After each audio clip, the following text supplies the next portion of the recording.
જય સંસ્કાર બાળ મિત્રો, કેમ છો? મજામાં ને? તો ચાલો આજે આપણે ગુજરાતી વિષય ભણશું. ગુજરાતી વિષયમાં આપણે પ્રકરણ નંબર 4 તેમાં જોવો જંગલ બુક. શું છે જંગલ બુક? ચાલો ગાઈએ ગીતડું. તો આપણે એક ગીત ગાશું. જો મારી સાથે સાથે ગાજો. ભાગો રે ભાઈ ભાગો, દટ્ટણ આવ્યું પટ્ટણ આવ્યું, ઊંચેથી આભ પડ્યું, પીઠ મારી ભાંગી નાખી, ભાગો રે ભાઈ ભાગો. જો આમાં શું છે, સસલાભાઈ જે જાય છે ને એના ઉપર એક વખત પાંદડું પડે છે, તો એ ભાગતા જાય છે અને એ સસલાભાઈ બોલતા જાય છે, ભાગો રે ભાઈ ભાગો, દટ્ટણ આવ્યું પટ્ટણ આવ્યું અને ઊંચેથી આભ પડ્યું. એવી રીતથી ભાગતા જાય છે અને કહેતા જાય છે કે ભાગો ભાગો, અહીંયા તો એ કે આમ મોટા પહાડ ને હવા ને એવું બધું આવે છે, એટલે અહીંથી ભાગો. તો એમ કે છે સસલાભાઈ, ભાગો રે ભાઈ ભાગો, દટ્ટણ આવ્યું પટ્ટણ આવ્યું, ઊંચેથી આભ પડ્યું. એટલે ઊંચેથી આભ પડ્યું અને ઓમ એને ઉપર શું પડ્યું હતું? પાંદડું. ઝાડવા ઉપરથી પાંદડું પડ્યું હતું. પીઠ મારી ભાંગી નાખી. પીઠ એટલે મારો પાછળનો ભાગ છે એ ભાંગી નાખ્યો. ભાગો રે ભાઈ ભાગો, એટલે તમે બધાય ભાગી જાઓ. પછી જુઓ એવી જ કવિતા બીજી છે. અચ્ચર આવે કચ્ચર આવે, મોટા મોટા મચ્છર આવે. એટલે અચરો ને કચરો જે આવે છે ને, અને મોટા મોટા મચ્છરો પણ આવે છે. હિંચકા ખાવતો ચક્કર આવે, પહાડમાંથી પથ્થર આવે. જો હું હિંચકા ખાઉં ને તો મને ચક્કર આવે છે અને પહાડોમાંથી મોટા મોટા પથ્થર આવે છે. સસલાઓનું લશ્કર આવે, અચ્ચર આવે કચ્ચર આવે. એટલે આ જંગલમાં જે પ્રાણીઓ રહેતા હોય ને એમાંથી સસલાઓનું ટોળું આવેલું આવે છે. એટલે કહે છે કે અચ્ચર આવે કચ્ચર આવે, મોટા મોટા મચ્છર આવે. એટલે સસલાઓને મોટા મોટા મચ્છર કહે છે. હિંચકા ખાવ તો ચક્કર આવે, પહાડમાંથી પથ્થર આવે. જો હું હિંચકા ખાઉં તો મને ચક્કર આવે અને પહાડમાંથી મોટા મોટા પથ્થર આવે છે. સસલાઓનું લશ્કર આવે, અચ્ચર આવે કચ્ચર આવે. જો ત્યાર પછી જો આ કવિતા તમારે ગાવાની હો, હા, સરસ રીતે ગાવાની. પછી જુઓ અહીંયા દોરો. શું લખેલું છે? દોરો. આ જે બે ચોકઠાવાળા ખાના આપેલા છે ને એમાં તમારે દોરવાનું છે. જો આમાં તમારે દોરવાનું છે.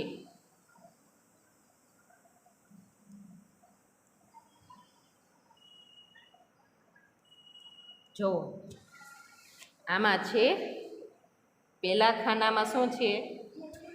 મચ્છર. શું છે પેલા ખાનામાં? આમાં તમારે પેલો ખાનું આપેલું છે ને એમાં તમારે એક મચ્છર દોરવાનું. પછી આ બીજો ખાનું આપેલું છે તમારે સસલું દોરવાનું છે. ચાલો આ તમે દોરજો. પછી જોઈએ આપણે ત્યાર પછી જુઓ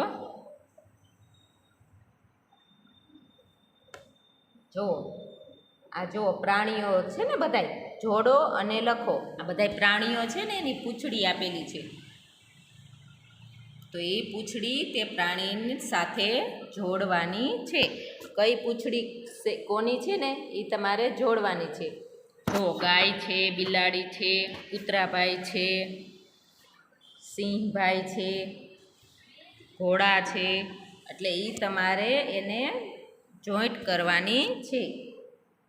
તો આપણે આને નાનું કરવું પડશે. જો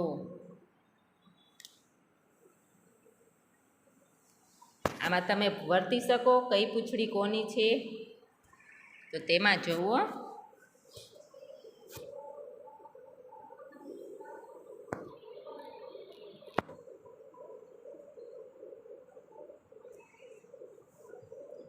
આ ગાય માતા છે. શું છે? ગાય. તો એની પૂંછડી આ છે. તો તમારે નીચે લખવાનું છે આ ગાયની પૂંછડી છે. મારાથી વ્યવસ્થિત નથી લખાતું, આખું વાક્ય તમારે પૂરું કરવાનું. તો આ ગાયની પૂંછડી છે, તો એમાં હું તમને ગાય લખી દઉં છું. ગાય, આ ગાયની પૂંછડી છે. પછી જુઓ, ત્યાર પછી પૂંછડી છે ને એ બિલાડીની છે. કોની છે? આ ગાયની પૂંછડી. ત્યાર પછી આ બિલાડીની પૂંછડી. તો તમારે અહીં લખવાનું છે બિલાડી. બિલાડી. તમારે આખું વાક્ય તમારે જાતે લખવાનું છે. આ પૂંછડી બિલાડીની છે. હું તમને ખાલી બિલાડીની એટલું લખી દઉં. ત્યાર પછી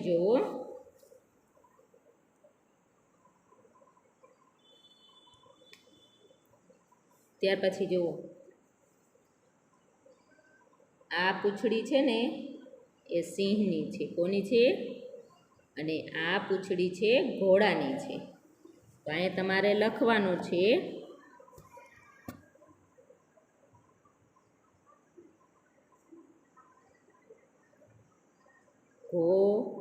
ઘોડાની. એટલે આ પૂંછડી ઘોડાની છે. તમારે આખું વાક્ય ઉપર દીધેલું છે ને એવી રીતથી લખવાનું છે. અને હું તમને થોડુંક લખી દઉં. પછી જુઓ, આ પૂંછડી છે એ છેલ્લે કોની છે? સિંહની. તો અહીં લખો સિંહની. આ પૂંછડી સિંહની છે. બરાબર? આવી રીતથી જ તમારે લખવાની છે. બિલાડી. આ પૂંછડી બિલાડીની છે. લખાઈ ગયું? બધાય આવી જ રીતે વ્યવસ્થિત લખવાનું છે. પછી જુઓ, ત્યાર પછી પેજ નંબર 42 ઉપર આપણે જાશું. જો એમાંય પ્રાણીઓ એની પૂંછડીનું જ આપેલું છે. તો આપણે ઉપરથી જોઈશું.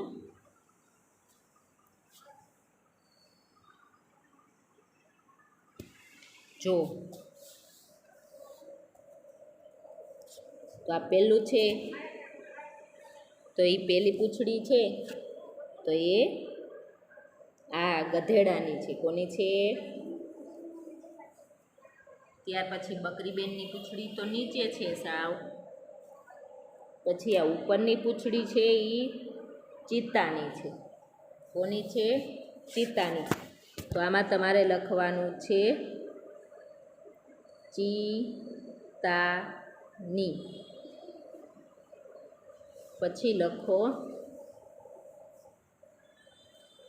જો અહીં નીચે છે ને અહીંયા લખવાનું છે ગધેડાની.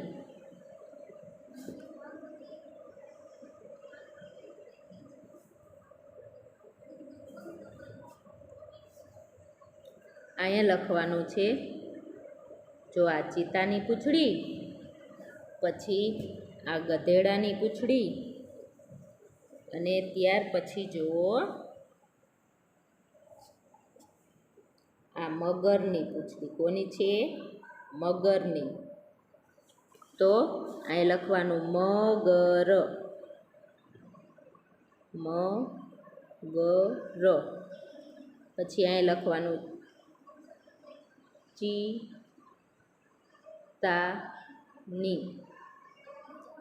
ચિત્તાની. પછી આ ગધેડાની.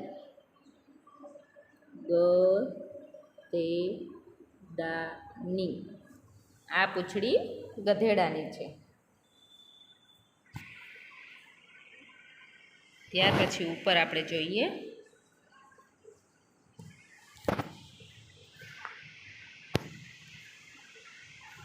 જો આ વાંદરાભાઈની પૂંછડી છે. કોની છે? વાંદરાની.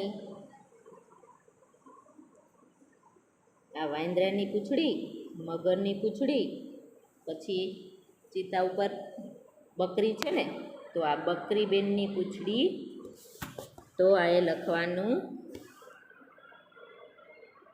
વાંદરાની. વાંદરાભાઈની પૂંછડી છે. પછી બકરીની પૂંછડી છે છેલ્લે.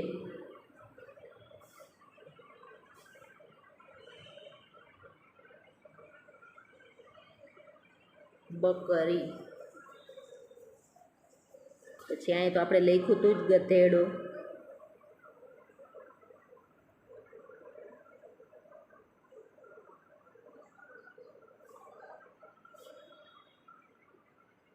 ગધેડા. બરાબર. તો આવી રીતથી તમારે બધાની જેની પૂંછડી તમને દેખાય એવી રીતથી વ્યવસ્થિત જોઈન્ટ કરી અને લખવાની. અને તમારે આખું વાક્ય લખવાનું છે, આ પૂંછડી બકરીની છે. તો હું તમને આમાં સમાય નહીં એટલે થોડું થોડું લખી દઉં છું. પછી જુઓ, ત્યાર પછી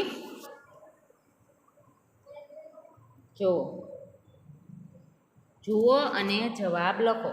જોવાનું છે અને જવાબ લખવાનું છે. તો આમાં તમને પહેલામાં જુઓ, 1 નંબર ઉપર તમને કોની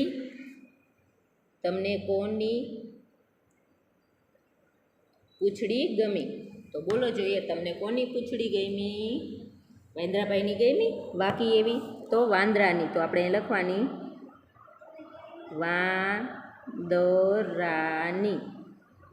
તો તમારે લખવાનું છે. પછી 2 નંબર ઉપર જુઓ, કોની પૂંછડી વાકી છે?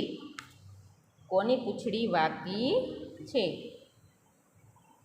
તો આમાં તમને કોની પૂંછડી વાકી લાગી? તો આપણે એમાં લખશું કૂતરાની. કૂતરાની હોય ને વાકી પૂંછડી.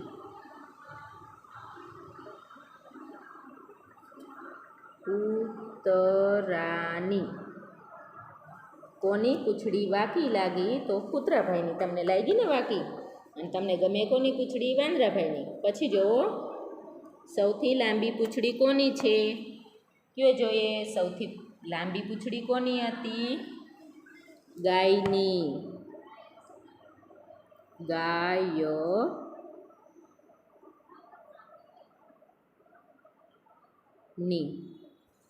પછી જુઓ, 4 નંબર ઉપર કેટલાની પૂંછડીમાં 1 થી વધુ રંગ છે? કેટલાની પૂંછડીમાં 1 થી વધુ રંગ છે? તો જુઓ, 1 થી વધુ રંગ કેટલાની પૂંછડીમાં છે? તે આપણે જોવાની છે 3ની પૂંછડીમાં. ચિત્તાની પૂંછડીમાં, મગરની પૂંછડીમાં એવી રીતથી હતા ને 1 થી વધુ રંગ. તો આપણે લખવાનું 3ની પૂંછડીમાં. 3ની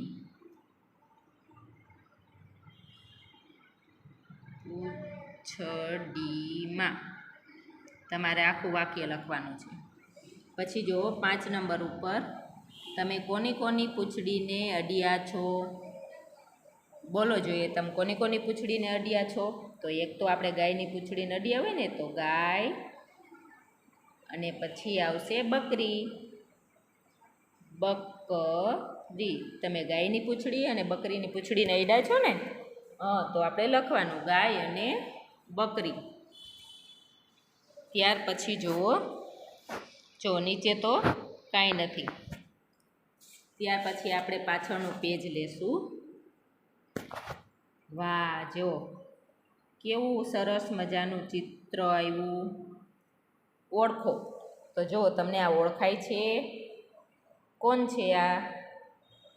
આપને તો ઓળખાતું જ નથી. આના તો આંખ અલગ છે, ડોક અલગ છે, ઉપરની કેસવાળી અલગ છે, પગ અલગ છે ને?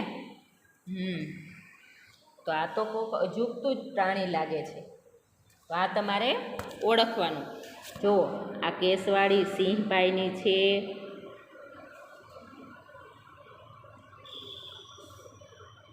છે ને, આવા સિંહ જેવા વાળ છે ને, સિંહના છે વાળ.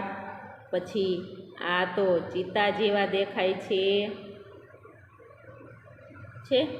પછી પૂંછડી બકરી જેવી દેખાય છે. દેખાય છે ને અલગ અલગ. જો આમાં ઉપરની કેસવાળી સિંહની દેખાય છે, કાન પછી બકરી બેનના દેખાય છે, પૂંછડી એ બકરીની દેખાય છે. પછી ઉપરની આ કેસવાળી જેવી આ લીટા લીટા છે એ તો જીબ્રા જેવા દેખાય છે. તો મોઢું કોના જેવું દેખાય? જીબ્રા જેવું દેખાય? કોના જેવું?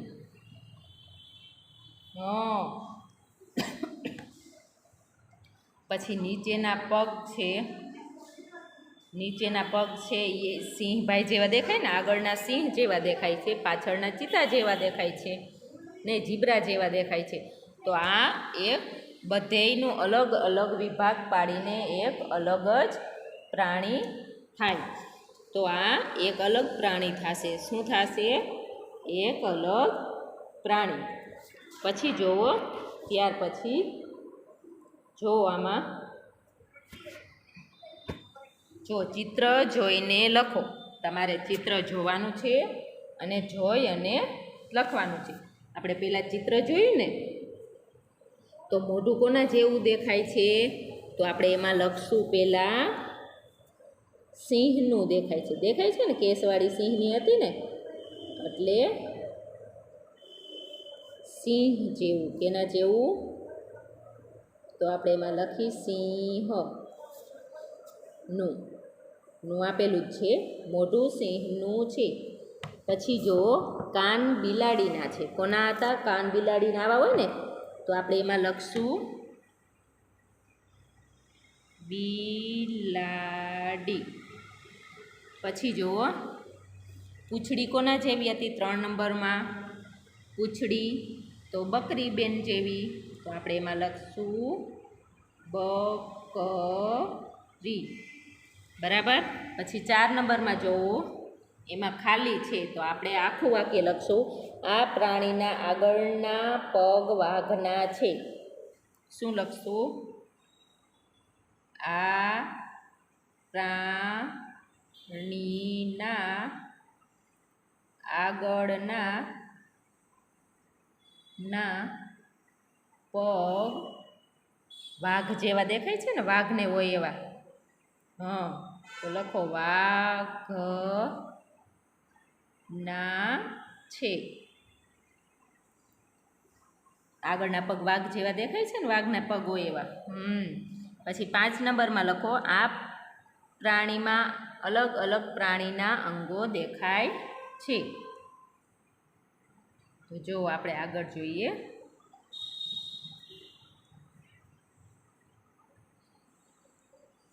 તો 5 નંબરમાં લખો, આ પ્રાણીમાં અલગ અલગ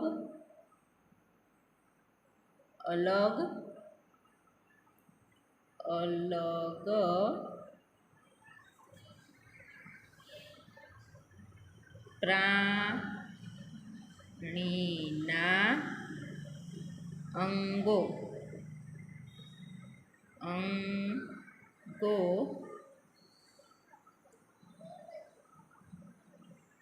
દેખાય છે. બરાબર. આ પ્રાણીમાં અલગ અલગ પ્રાણીના અંગો દેખાય છે. પછી જુઓ 6 નંબર ઉપર જો આ પ્રાણીનું નામ ખાલી જગ્યા હોય તો મજા આવે. લ્યો તમે જ કયો જોઈએ, આ પ્રાણીનું નામ શું હોય તો મજા આવે આપને? બોલો જોઈએ. અનામી. હાલો, આપને બીજું તો એ કંઈ નામ આવડતું નથી, તો આપણે શું લઈશું? અનામી. શું રાખશું એનું નામ? અનામી. કેમ કે આપણે એનો બધાય ભાગ દેખાય છે અલગ અલગ પ્રાણીના, એટલે એનું નામ આપણે અનામી રાખશું. પછી જુઓ, અહીં જુઓ, ચાલો ગાયે ગીતડું. લો, આ તમારે ફરીથી ગીત ગાવાનું છે. ભાગો રે ભાઈ ભાગો, અચ્ચર આવે કચ્ચર આવે. એ ગીત તમારે ફરીથી ગાવાનું છે. અને પછી આપણે હવે આવતા વિડીયોમાં વાર્તા જોશું. અહીંયા સુધી આપણે લેશું. આવજો.